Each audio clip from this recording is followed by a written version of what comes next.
Hello, Michael Ensor, Advertising Report Card. Wanted to give a quick update on Search Term Report.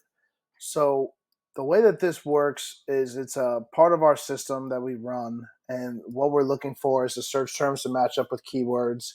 And you can see here cost, impressions, clicks, and all the stats. And there's a lot of stats in this report in general, but the main thing I wanted to walk through today was just the search terms and the search keywords to make sure that we're hitting bullseyes with every search that we have.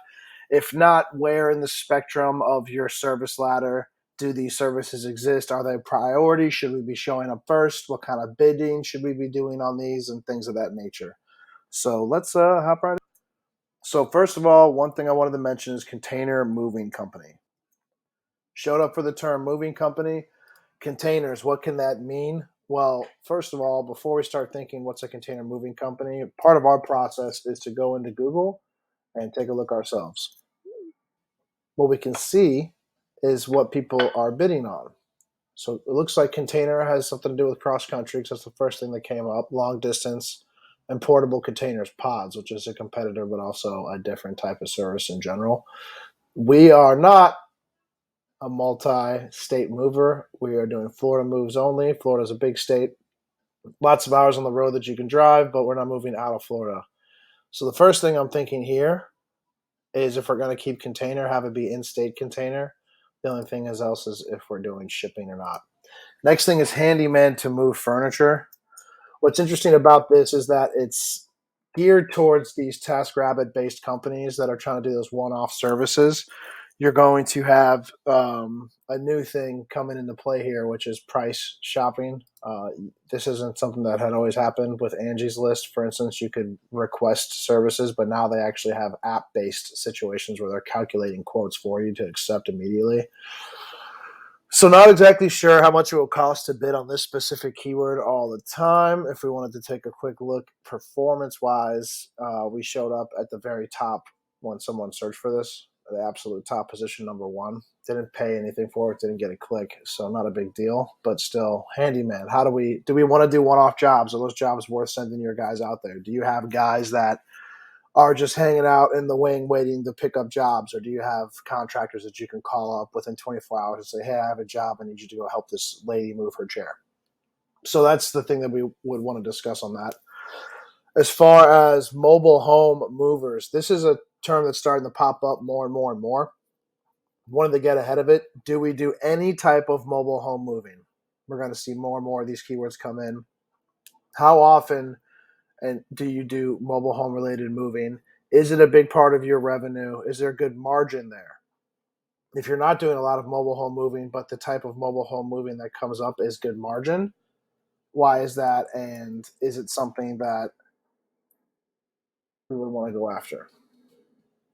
Looks like nobody's really bidding on this except for the big jobs like Home Advisor and Angie's List.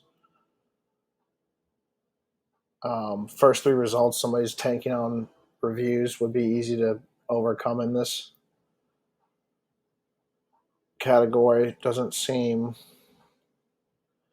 I mean, it's definitely locally based. That's the only thing I could think of. It looks like people are just looking to move it from place to place. I'm not sure if there's money in here. Should we exclude it? That's what we need to find out. Use mobile homes for sale to be moved. This is absolutely not something. So what we can do is exclude it out of the gate. Next thing, pay per load movers. Questionable. I'm not exactly sure if this is for commercial or residential. If they're looking for haulers, pay per haul.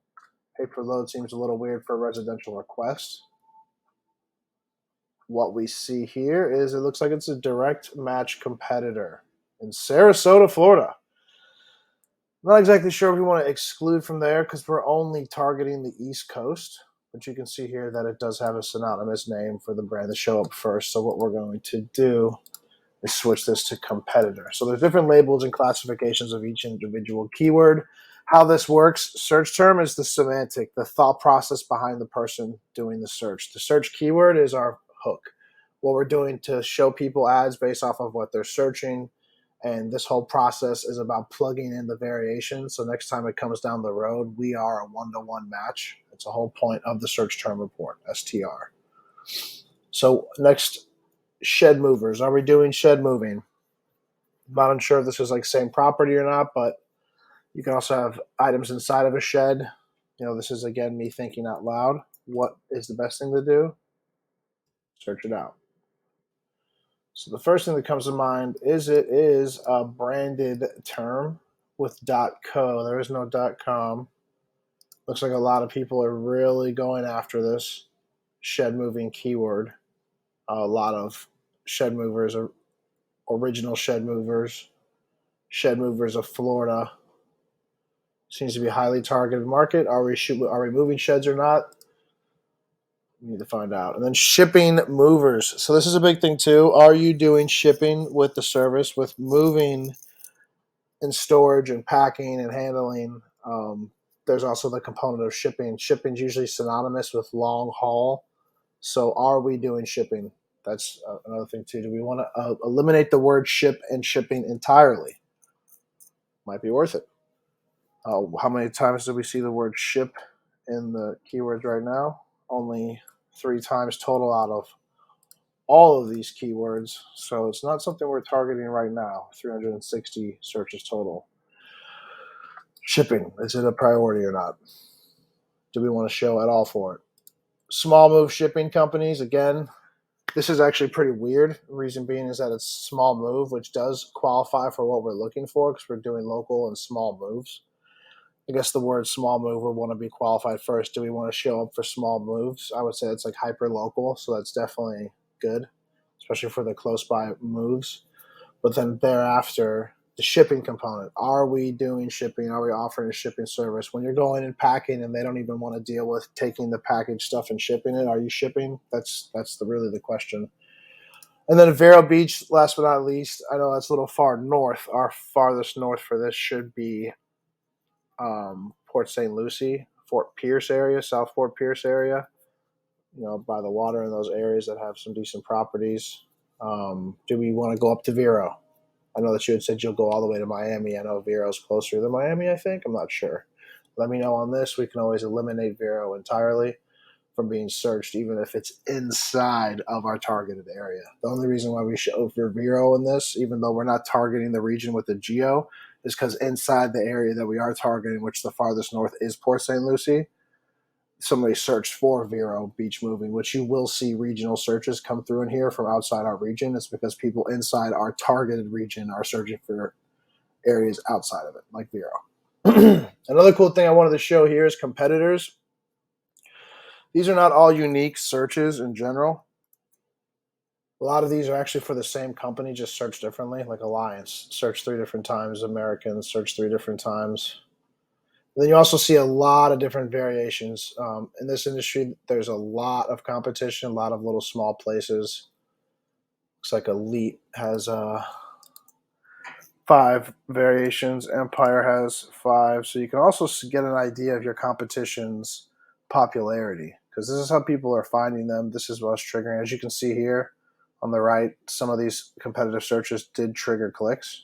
So we did spend budget on these clicks.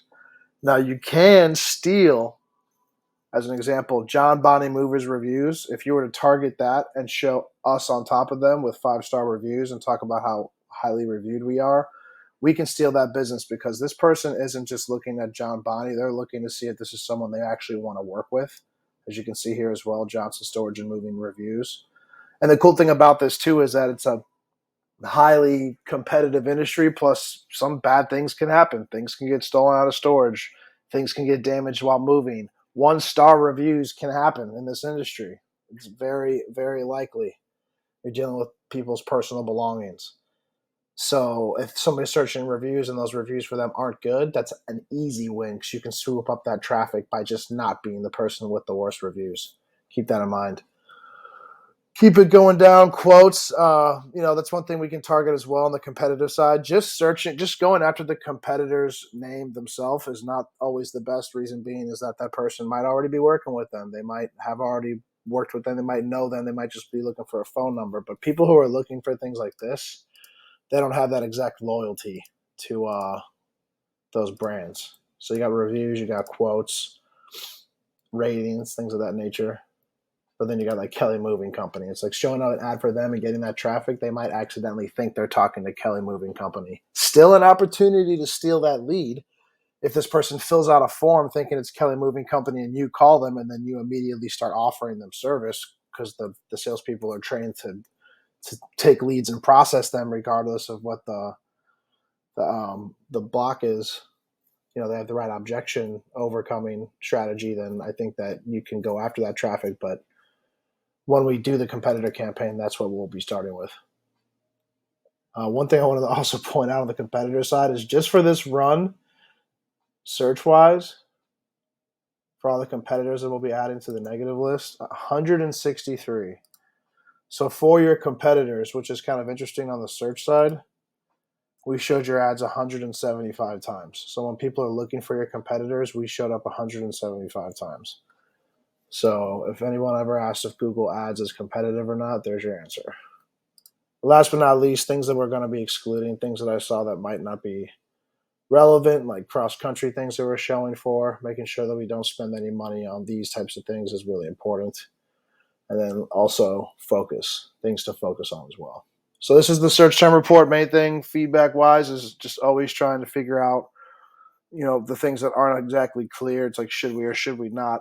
And if we should, then we should focus on them and have a landing page to send it to. If we should just let it run and not focus on it at all, really, we should move into a secondary campaign with cheaper clicks. So no matter what search comes through Google, every single one should dictate some type of tweak on the campaign. I hope you found this useful. Let me know your thoughts. Talk to you soon.